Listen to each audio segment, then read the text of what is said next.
The Cadillacs, they buy the house, and the Yanks, they were within.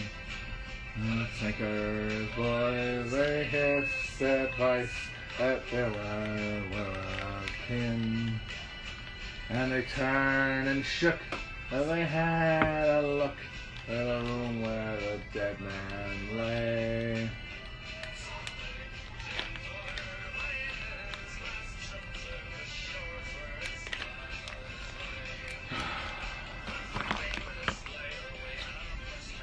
R.I.P. to a real one. I think I can say that with full earnestness. R.I.P. to maybe the realest one we've ever seen.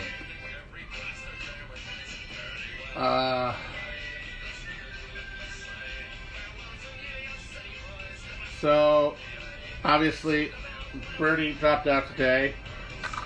We're back where we started. Eternal Recurrence is a real bitch. Fucking annoying, but Nietzsche nailed that so well. Asshole. Fucking syphilitic, misogynist weirdo, but he totally nailed it. There's no question that we live in an eternal recurrence. That is our fate, that is our doom. A lot of people are asking where do we go from here. That is a answer I do not know the question, or that's a question I do not know the answer to. All I can say about that is that the one good thing for people, especially considering the real, stressful crisis moment we're in for everyone, is that now you don't have to worry. There's one less thing to worry about. You don't have to worry about the presidential election anymore.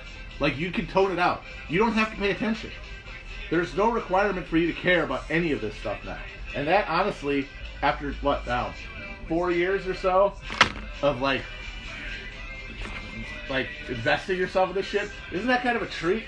That in the midst of this shit, you can just sort of, read a book, chill out, try to pretend an expert on coronavirus or some shit, and you don't have to care about the presidency. You don't have to care about this election. It means nothing. It is the pay. You can be put finally and definitively on the pay no mind list. We don't have to pay it any mind, and that's really nice. I'm looking forward to that. I'm looking forward to what we're going to do on the show, now that we don't have to talk about this topic, which honestly, at this point, I'm getting pretty sick of. I mean, what else is to be said about the fucking, this mummy, this undead mummy murdering people, sacrificing, as a proof to their faith in the Democratic Party? I mean, what the hell else do you need to say about what's happening that is more damning than what they're actually doing?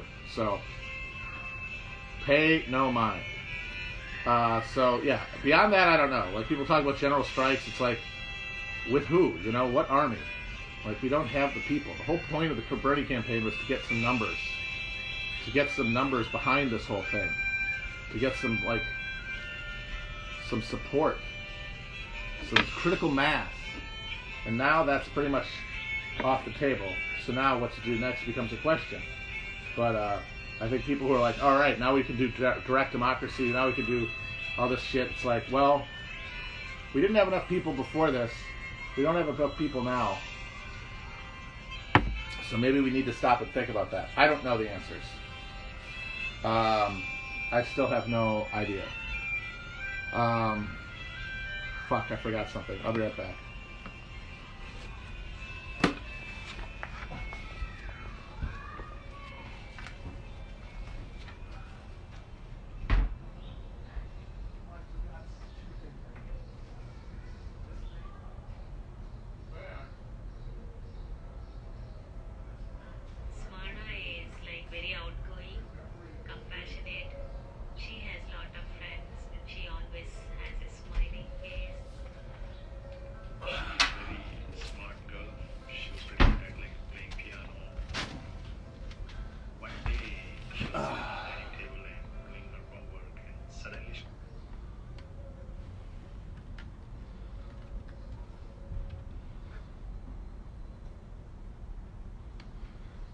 So I don't know what's happening.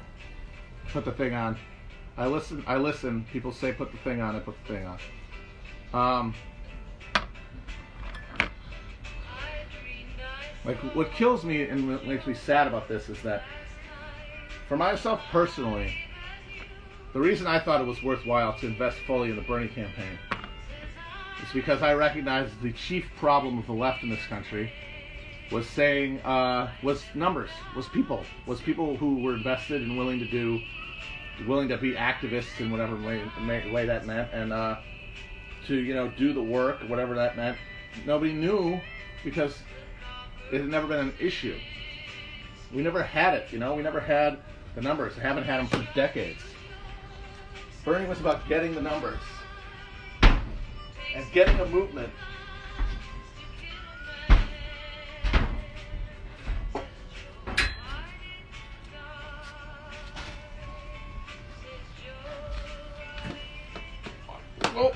Almost fell off. That would have been an epic fail. It was to get people on board. And because there's going to be a crisis in capitalism, It's like, I didn't really know what Bernie was going to be able to accomplish as president. I honestly didn't think that much. I wasn't really that... he had a lot of levers he could press, but he wasn't going to make revolution or anything like that. What he was going to do was...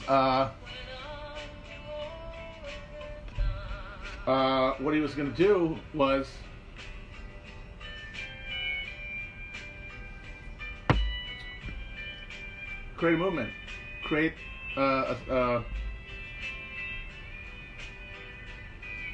an army, get people ready to go.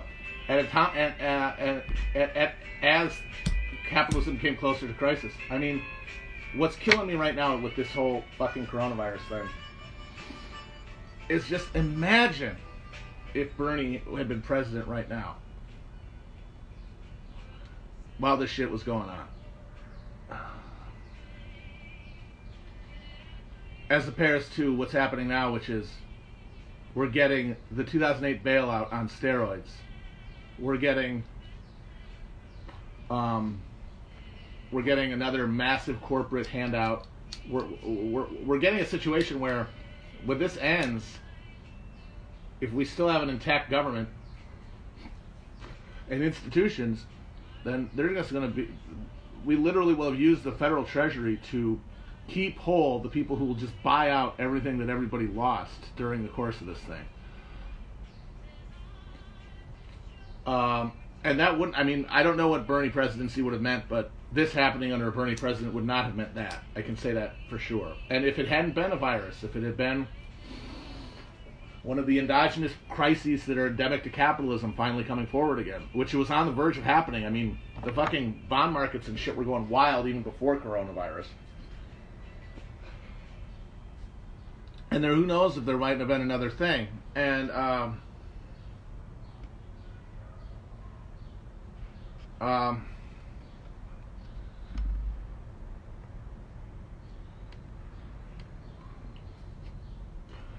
there would have been like a coherent response to this. There would have been a coherent notion of like a capitalist, of like an alternative to a capitalist restructuring that we're going to get instead.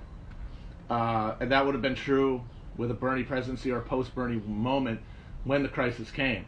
And now the crisis is here, and it's just too fucking early.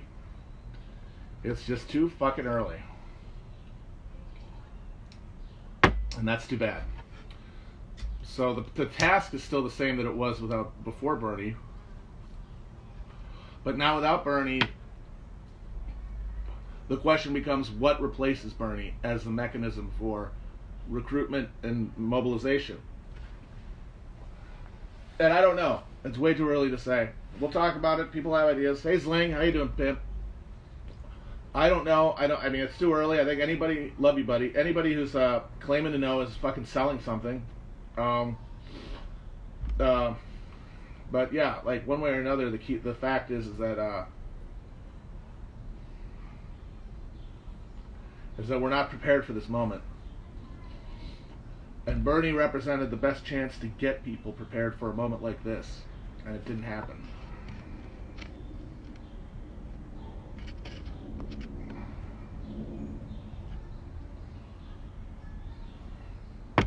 And that's the real tragedy here. I'm not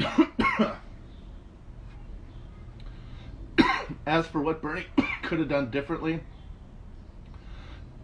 I think anybody arguing for any kind of specific, like, oh, he should have done X, Y, and Z, is really just arguing from their own, like, personal craw thing where they're like, oh, this is what I always wanted him to do, and coincidentally, that's what he should have done. You know, it's like, come on.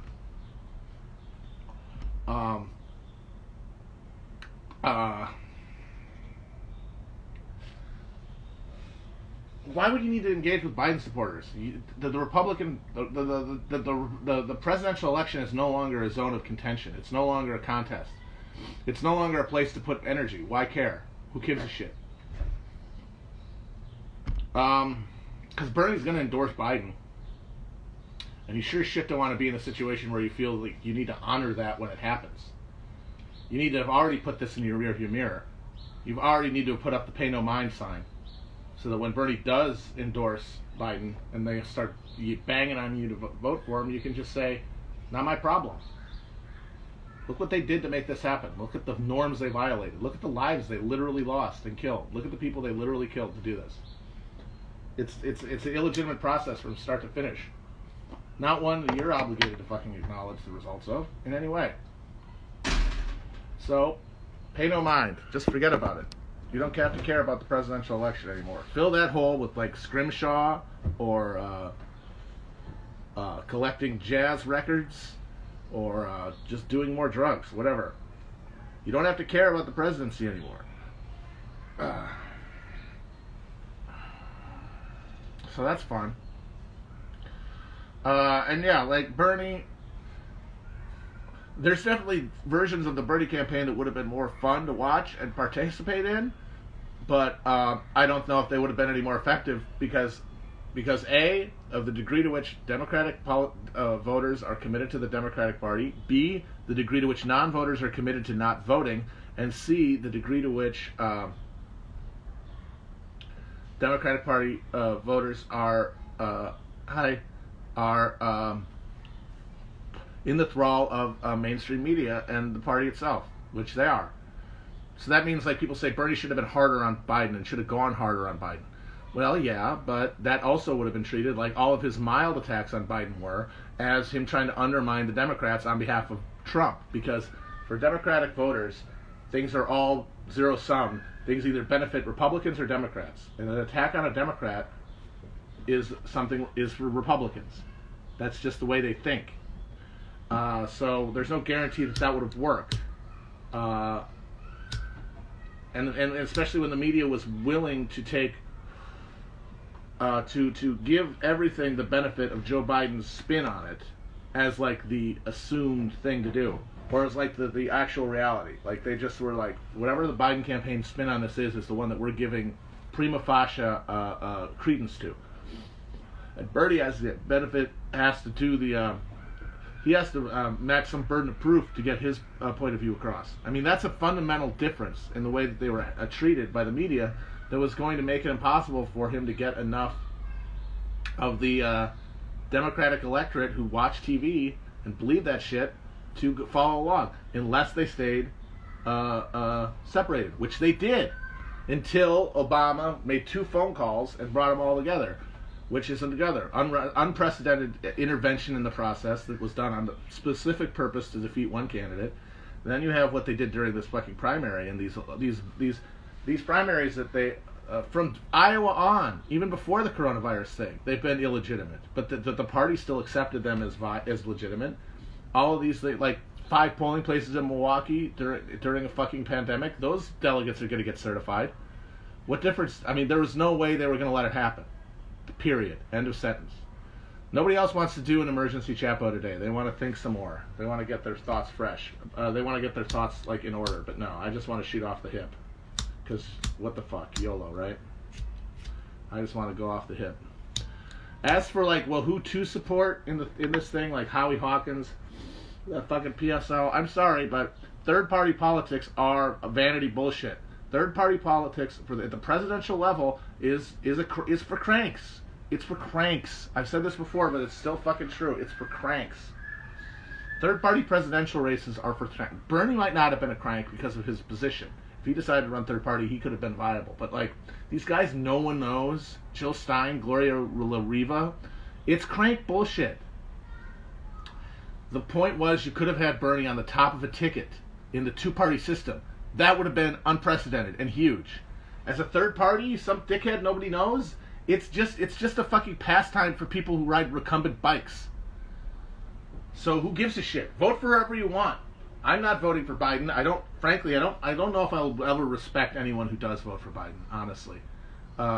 So vote just as a personal thing of like, how I wouldn't respect somebody who likes pineapples on pizza or something. Just like a thing that is personally repulsive to me.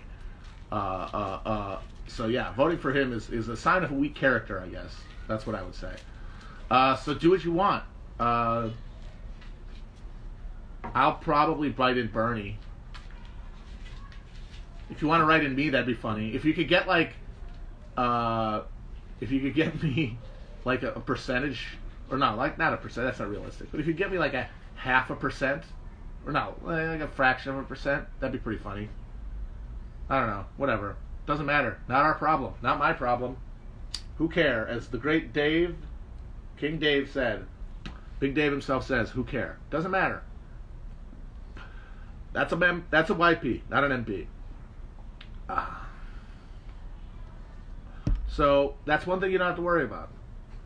So the task of the Bernie campaign, though, still has to be done, which is organizing people. The thing that's going to help that in this moment is that politics is about to stop being a spectator sport for the bourgeois and start be a thing that regular people have to contend with every day in their lives. But man, it really kills me to think like, all right, so you're in the situation now where you have these wildcat labor actions to try to resist literally having their lives put on the line by their employers, like at the Amazon warehouses and Instacart, where it's like, you guys aren't giving us protection and we're not making enough money to risk our fucking lives. Imagine how, right now, like, people are excited for it, but like, what has happened? Amazon fired one of the guys who was organizing their walkout in Staten Island, and said that it was because he violated the social distancing rules, which is just hilarious. And like, it seems like a lot of them are not happening because people are fucking scared. And well, they should be, because they know that they're fucked. They know they were fucked if it doesn't work, and it probably won't work. Imagine if people were in this situation. If people were at these vital bottlenecks for like the resources that we need to keep this fucking society from collapsing overnight into fucking road warrior, had Bernie fucking Sanders as president. Imagine what that would do to their leverage against their bosses. That's if we didn't see mass nationalizations, which honestly I don't think are even off the table in a situation like this. And more importantly than that, you would have had millions and millions of people who had voted for this, who endorsed it, who had some sort of investment in its success as a project. So that's what pains me, is to think of what we could have had. And now, yeah, we got people trying to exert leverage in a situation where if they get fired, they're going to be cast into a reserve army of labor that now, numbers 30% of the population, or soon will. It's tough. It's very difficult, which is why I see people saying, okay, Bernie's gone, time for the general strike. Okay, Bernie's gone, it's like, time for the revolution.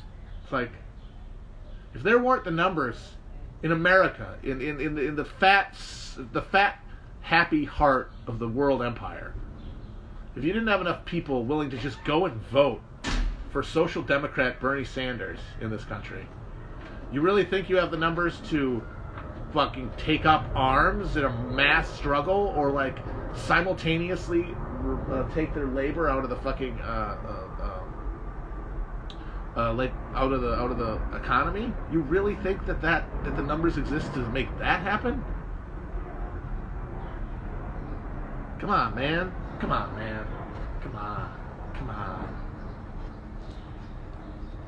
That's why the chief thing is the question, like Bernie losing or whatever, does not change the central challenge, which is getting people on your side, and beyond that, getting people willing to act. That's it. That's the only thing. All other questions, strategies, tactics, they need to be subordinated to the question of that. What does that? What annoys me right now is I don't fucking know. I know there's a lot of people with theories. I have not been convinced by any of them. Doesn't mean any of them are wrong. It just means that I don't really feel confident. I just know that that's got to be the goal. And I definitely know that presidential politics at this point are not going to get it done. Without Bernie there, trying to get people to write in, get people to vote for Gloria Reliva or get the fucking Green Party to 3% or something, that is just a waste of time. Because you're not expanding anything there.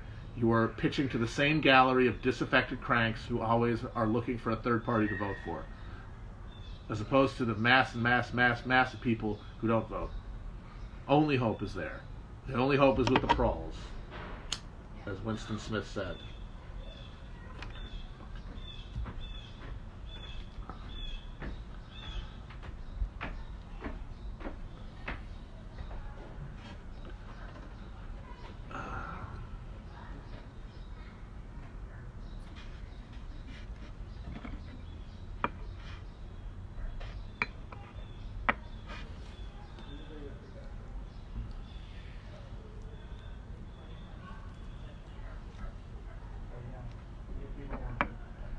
I mean, people say a new party to supplant the Democrats, which of course that's more promising than the idea of them competing with the Democrats. It would have to be a complete overnight collapse like the Whigs.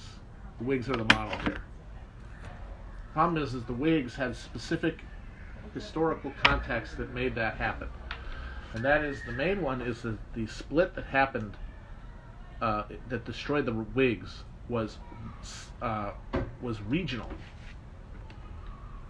which meant that when the Whigs broke up over slavery,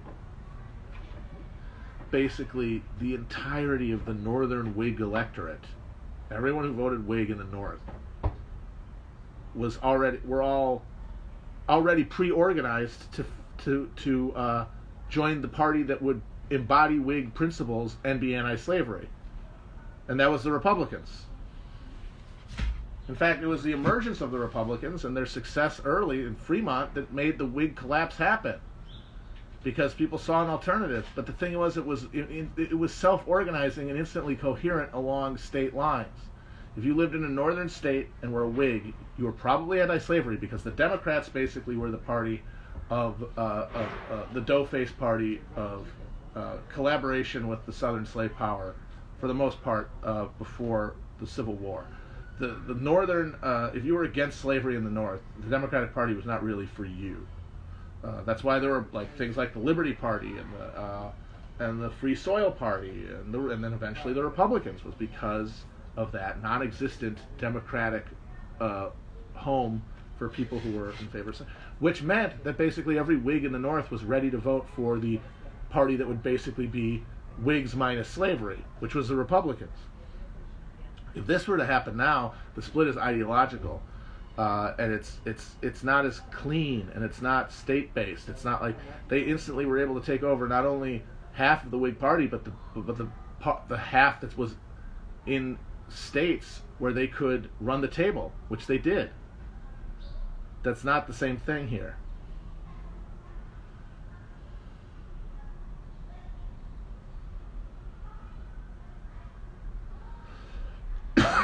So, whether it's party politics or not, I don't know. Once another thing that I don't. And the other big difference is that if this split that happened in the Whig Party, there's not really a conflict at the top there, because you're all capitalists. The question is whether you're capitalists who think that we should accommodate slavery as a component of the supply chain. That's it. This would be a capitalist party, and its anti-capitalist wing breaking off, and that would make it the enemy of the entire establishment, which did not exist with slavery, of course.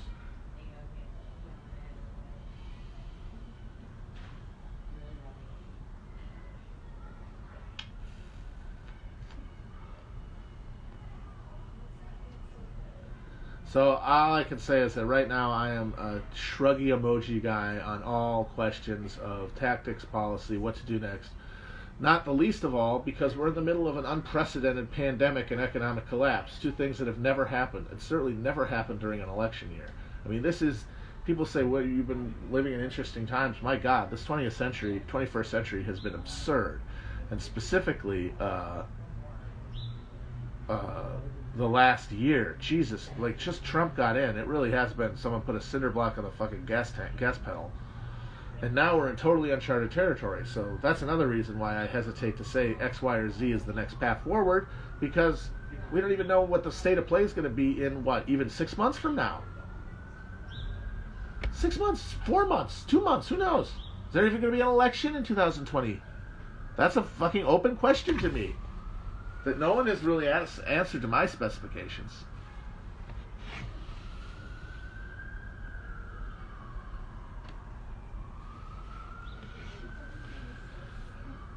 History is turning. Wheel of history is turning. Something's going to do something. Something's got to give. There's no question about that. But what that thing will be is the thing I don't know. Don't ask me. I'm just a girl, as Malibu Stacy said.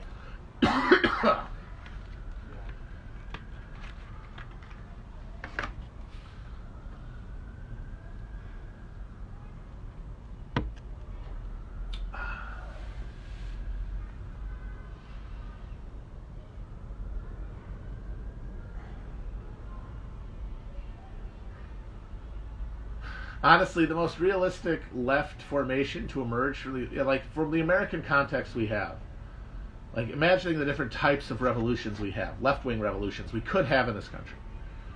Let's rank them by likelihood of actually happening. I would say least likely, the suck dem fantasy of electoral reform, because we know obviously before you get anywhere close to the real engine house of power, the state comes in, the apparatus, first and foremost the capitalist class.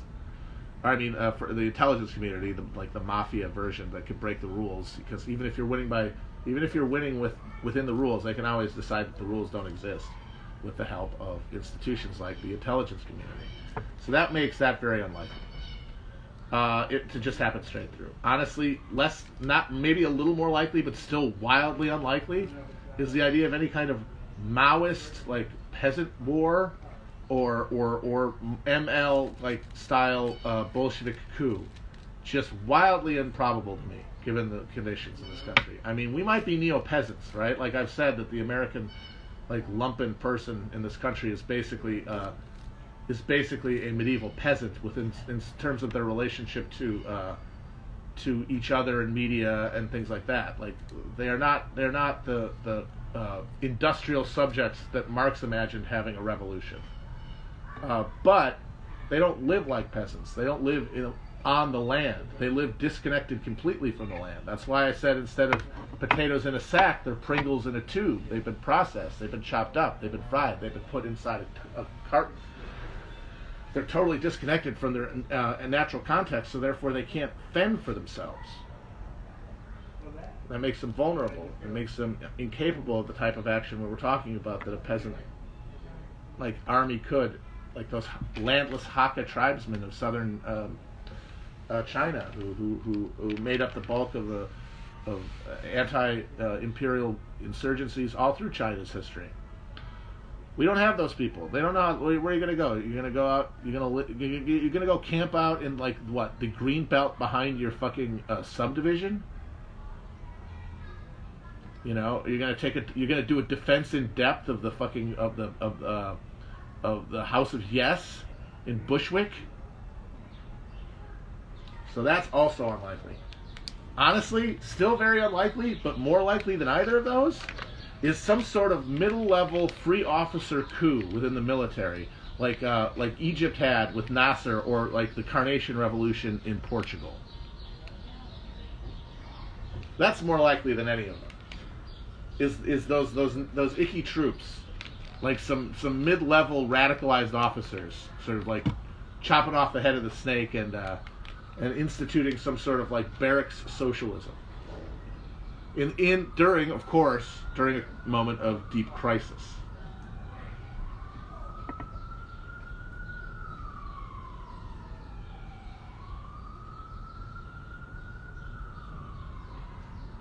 Oh, it wouldn't be a soft coup. I think a soft coup would be like just the suspension of like the forms of democratic government, which they honestly might do to Trump. I'm not leading that out. They might, like it's claimed that they might have already done to Bolsonaro.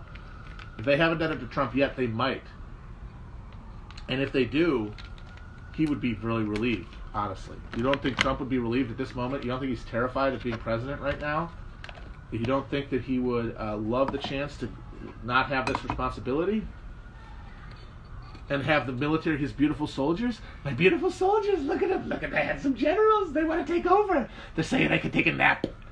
They're saying they can go to bed. Yes, Frederick Jameson has talked about how, like, the only model we have for any kind of social organism that, like, I talked about, institutes a notion of a social self instead of a radically individualized neoliberal self is the military. It's the only institution. Now, it adds to that, like, fascistic shit and, like, a cult of violence and death of worship and imperialism and all that stuff. But it also has the idea of, like, an esprit de corps and, like, of a collective project, which we do not have, and which is one of the chief obstacles to trying to organize among people, because they don't think that way. I know I don't. I know I struggle to, like, build that notion in my head because it's just not something I'm built into. So, yeah, man. The free officers. Are there free officers? Do we got any free officers in the house? Are there any free officers who might want to consider, like, doing, like, a Smedley Butler type deal? You know, not the business plot, but when he exposed the business plot. If he'd done, like, a counter business plot. Sadly, I don't really think so. Honestly, I think all the, like, anti-war, like, all the socialist troops are, like, podcasters. You know? Like, I think that's the highest ranking like, genuinely, like, socialist troop in the army is probably, yeah, like a fucking Lance Corporal with, like, a podcast or something. But who knows? Who the fuck knows? I think they might be switching their love to Newsom from Cuomo, just because the fiction of Cuomo being doing such a great job is just becoming harder and harder to maintain in the face of the continued disastrous New York response and horrifying death rates. That's why it's like, because it's like they didn't pick Cuomo because, like, they necessarily wanted him. They fucking put Cuomo there as a backstop, as a last resort, as an in case of trouble break glass situation, because he had a buy-in with the media, because people saw him as this decisive figure thanks to his press conferences. It was like they were looking for any port in a storm, and he was looking good. Now, though, a couple weeks later, and the failure of New York to see the curve bend at all, he's not looking so good. Meanwhile, the curve does seem to be bending in California, and so Newsom's looking good. And so now it's going to be him. He's going to be the backup. But that just shows you, it's like they have an overriding desire to have a backup to Biden because they know he can't hack it. But, like, who it is specifically is contingent on public response and on facts on the ground. There's only so much that can be massaged. Like, you can take a genuine phenomenon like Cuomo's press conferences that got people, like, feeling good, got people feeling, like, a little reassured after watching the president just get sweaty and start freaking out and, like speaking in tongues. That was a real thing, and so they tried to grab onto it. They tried to say, oh, good, we got this. But then he kept fucking up, and he insisted on cutting Medicaid, while the bodies keep piling up, while it's still the highest in the country. Meanwhile, you got another Democrat across the country who seems to have, probably through luck more than anything, has actually done things. Although apparently, like, also, like, San Francisco took things very seriously, unlike New York. And that wasn't just Cuomo, that was DeBunglero. Let's not forget, our own DeBungler debungled the fuck out of this thing. He was telling people, like, 2 weeks after we knew for a fact that asymptomatic carriers could transmit it, that if you weren't feeling sick, you couldn't transmit it, and so you should go out. Epic. Just one of our greatest bunglers. One of our greatest bunglers.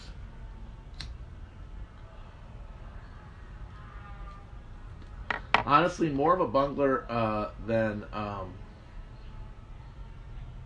O'Bungler, actually, because at least the O'Bungler got to be president for 2 terms. Fucking the Bungler got 2 terms as mayor and then bungled the fuck out of a presidential race. The Bungler. Do I see a place for propaganda of the deed in a post-Bernie left? I'm not sure, officer. I'm not sure if I want to commit right now to endorsing criminal acts in a public space on a recording that literally NSA could be watching right now. I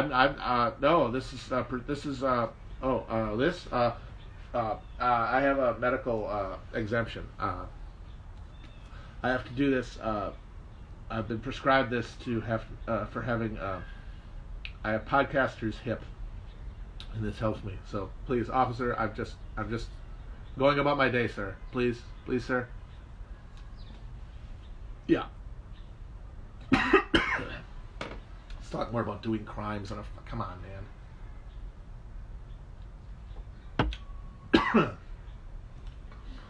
I don't know about propaganda of the deed, but I can tell you about propaganda of the weed. Huh? What about sudden strikes seizing means? First of all, I love that as a tongue twister. Sudden strikes seizing means.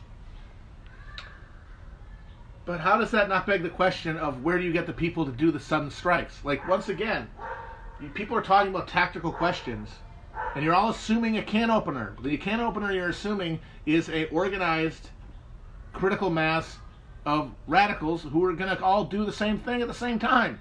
That is the can opener that all questions of tactics assume. And so I'm saying you can't assume the can opener, and you have to start asking that question. Before you ask any others, you ask, how do we get people? Anybody asking any other questions has skipped a step, and they're assuming a can opener. What about sudden strike seizing means? Sudden strike seizing means. Sudden strike seizing means. Sudden strike seizing means. The quick brown fox jumped over the lazy dog. The arsonist has oddly shaped feet.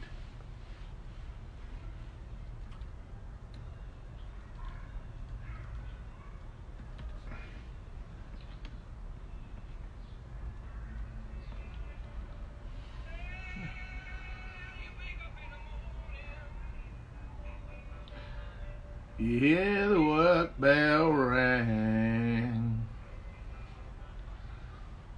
and much to the table. I'm drinking another Spanish red. I'm enjoying the Spanish reds lately. Fine Spanish. They're bold is the thing, and they've got a nice mineral taste to them. I don't know where this one's from. Looks like it's a Grenache Tintorena mixture. It's good.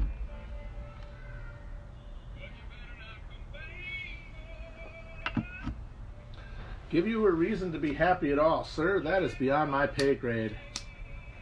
Happiness comes from within. I cannot make one happy. Shine a light on me. Let the midnight special shine on me. I did not watch the Little Peep documentary, no. How big of a tool is David Axelrod? His name is literally 2 tools. An axle and a rod. Those are both tools. His name is 2 tools. How in the world did you know? Happiness is right action. Happiness is knowing that you're on the path of the beam. That's it. Happiness is feeling a concord between your deeds and your spirit.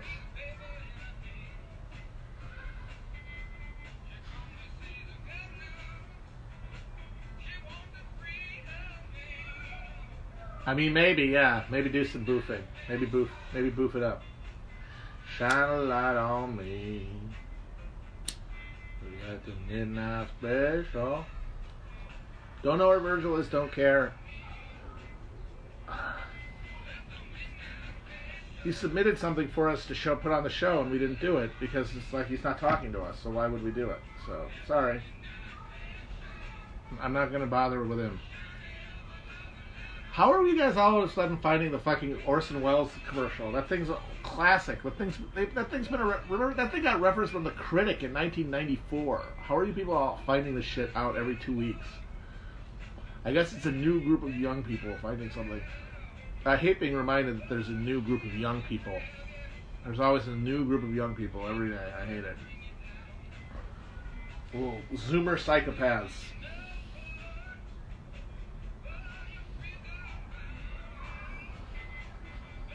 The Republican Party becoming the left party. No, that's idiotic.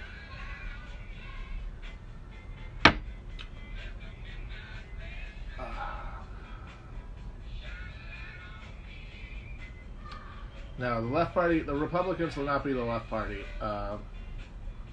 Because then they wouldn't be the Republicans. It's like a ship of Theseus thing. Like the right exists to the Republican Party exists to actually exercise power on behalf of capital, as opposed to the Democratic Party, which exists to provide a formal sort of ritual. The Democratic Party is there to perform like a ritual consecration of that action, like to literally like manufacture consent for what capital wants to do. That's why the Democrats exist. So the Republican Party literally its job is to function as capitalism's civil manifestation. How could it be the left party? Regardless of what like people are trying to gamify with like Tucker Carlson or shit, or like are intellectually talking about or trying to brand as whatever, what's going to change that functionality? Maybe if you're in a situation where capitalism is so dire that like there has to be some sort of crisis accommodation made with the people, right? And like it'll be like, all right, and it'll be like Bismarck. It'll be like how Bismarck instituted social welfare in late 1800s Germany to forestall the socialists. And say they do that. Like even though this is an expression of the state, it's like we're willing to live with this to forestall losing control of the power. If that's the case, it's going to happen regardless. Because it's going to be in capitalist interest to do it. It's not going to be based on gamified shit and memes and like people watching Tucker Carlson or like Josh Hawley doing like a town hall meeting. It's going to happen because capitalism is in a dire enough crisis point that the thing is the reason I think it's meaningless is that if we get to the point of that deep of a crisis, I don't think capitalism is going to be interested enough in maintaining the need for a mask of consent to matter. It'll just rule directly. The whole mask will drop, and then that's what I'm talking about when I'm talking about like a direct military dictatorship or some sort of like civil, some sort of like corporate, like basically like Amazon. Like the question is like, will the U.S. military like nationalize Amazon, or does Amazon buy the U.S. military? Whichever way the mechanism goes, the same result. The result is the same. Profit extraction at the barrel of a gun by a corporate military dictatorship, and that's going to be the abolition of politics, and that means that all these like left-right distinctions mean nothing. So that's why I don't think that's a thing. Singapore is a good example. Yes, Singapore is a very good example. Thank you. Singapore's a perfect example. Love the viewers.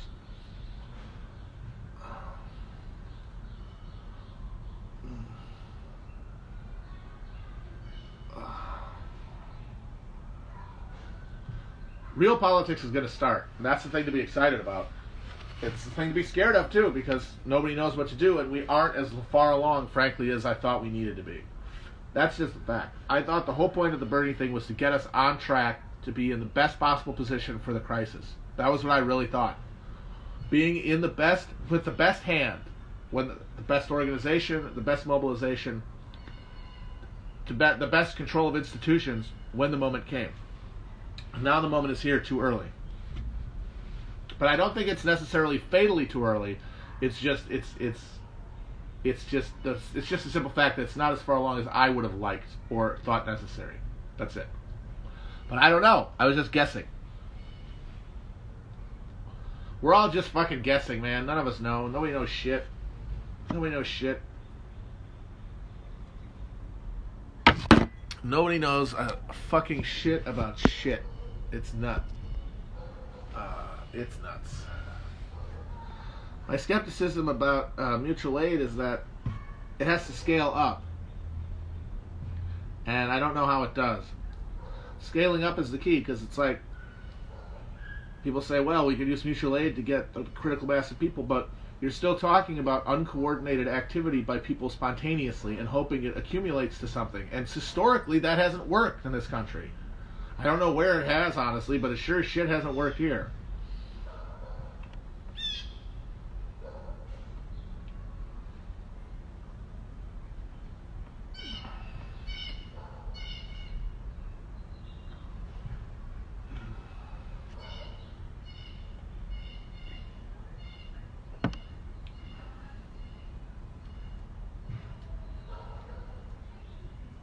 You guys know that Mondragon was established under Franco, right?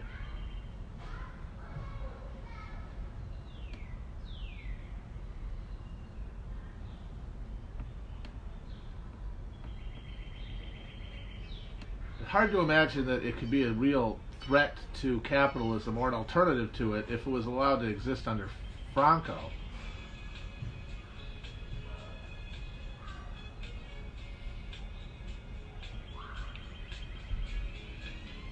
But no, my good news for the day is, guys, you don't have to worry about presidential politics anymore. That's my takeaway.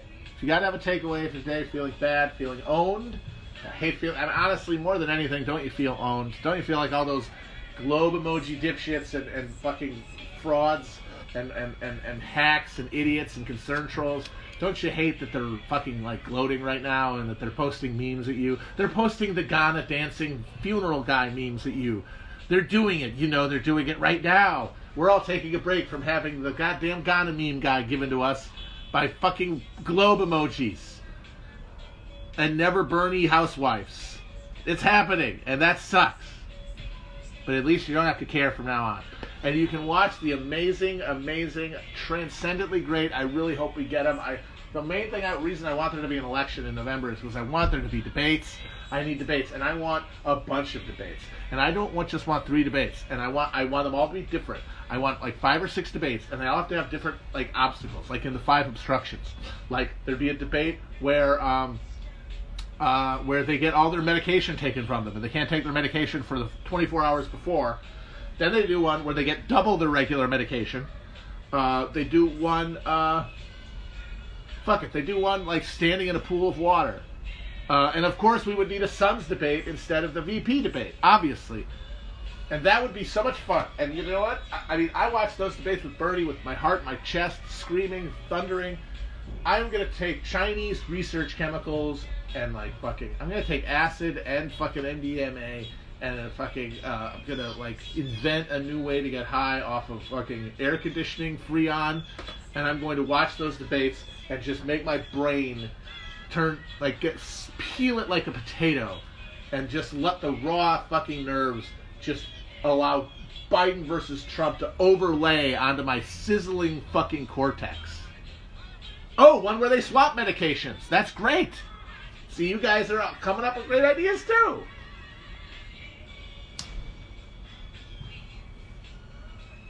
We're collaborating right now, guys, and I love it. Oh, I love you guys.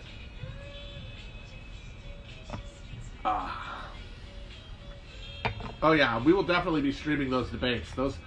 I honestly will break quarantine if we're still in quarantine and we're not dead. I will break quarantine to go with my homies and watch those debates while my brain is just being annihilated by high level hallucinogens in large doses. Yeah, I'll take the hydrochlorine shit. I know, I want Hunter versus Eric and Don Jr. They should be able to tag team, and they'll still both get annihilated. I want it, because that's the perfect way to just show how superior he is to them. Is that he's better, that he could beat both of them with one hand tied behind his back, and the other hand smoking crack.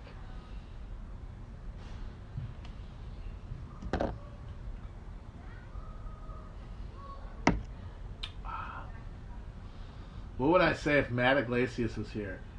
Oh boy. Redacted, redacted, parody, parody, redacted, parody. The one thing I like about Matt Iglesias, and this is an honest fact, is that I honestly have a deep, strong, powerful hatred in my heart for very many people in D.C., specifically the media class scumbags. Most specifically, the media class scumbags I grew up watching and like observing from the sidelines during the blog era. Like Klein, Iglesias, these guys. These little craven little worms who just went from supporting the Iraq War to just becoming these just hollow men, these hollow stuffed men, and so I abuse them all a lot on the internet. But the thing, like Josh Barrow, guys like that. But the thing is, I don't know to what degree they care. Like Josh Barrow blocks me, and so I know he's seen me, but like I don't know what his attitude is. Like Eli Lake, of course, obviously people make fun of him because of his way. He's like, oh, the trolls, LOL, oh, you guys, I love your passion. Oh, I love your passion. And you can kind of like be like, oh, I bet you really are annoyed by this. But honestly, I don't know if he is. I don't know if Eli Lake actually cares. He might honestly think it's all funny because he's one of these guys who just doesn't give a shit about anything. But Iglesias really, really values his own sense of his intelligence and his liberal credentials, and he really does believe in this shit about himself. And that's why I know that he has seen everything I've ever said about him, and that he hates me. And that makes me feel good. I'm glad he hates me. I'm glad I elicit that feeling from him. And I know he can say it's not true, but I'll never believe him. I mean, maybe that's different. It doesn't matter then. But honestly, I'm a little bit, and so I have I have sort of a fondness for him, just by virtue of the fact that I know I've got to him. From hell's heart I stab at thee. For hate's sake I spit my last breath at thee. There's this guy on Twitter who just started a new account. I think it's called Iglesias Takes. And this guy, he's going around and he's finding old tweets that people have done about Iglesias, like jokes at his expense and stuff like that. And so he's been like retweeting a bunch of my old tweets about him that I'd totally forgotten about. And I just wanted to read some because they're pretty good. I'm not gonna lie. I think let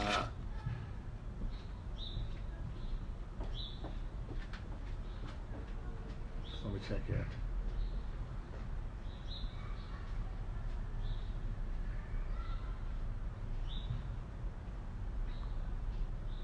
Man, I do have not a lot of these that are that good. I'm still looking for the good ones.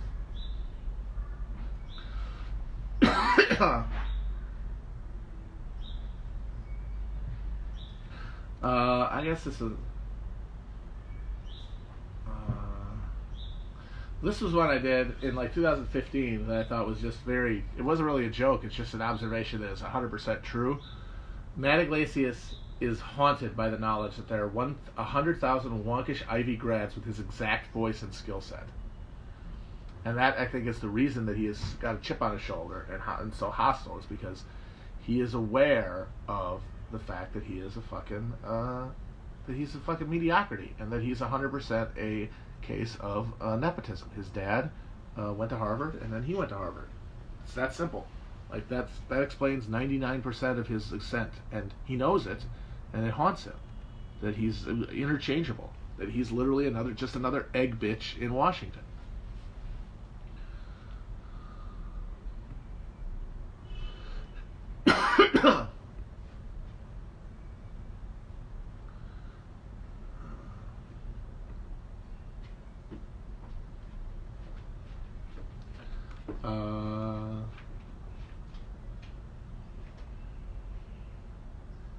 For Christmas, Matt Iglesias got his maid a coupon book good for hundreds of dollars of savings at her favorite local restaurants.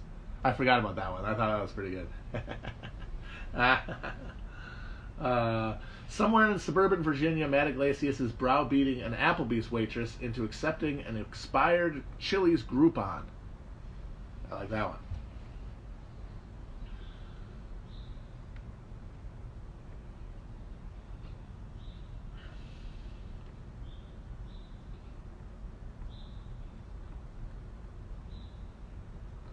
One time I went absolutely ham on him and Barrow because they were joking about how Brown was a lesser Ivy because they both went to Harvard, but both of them were legacies. In fact, Barrow's dad was like in the Harvard economics department when he was going there, like 1,000,000% nepotism cases. And these guys are chortling about how Brown is a lesser Ivy, and I just lost it on that. I was like, you are such sniveling scumbags, you little fucking manor-born Habsburg-jawed fucking twats.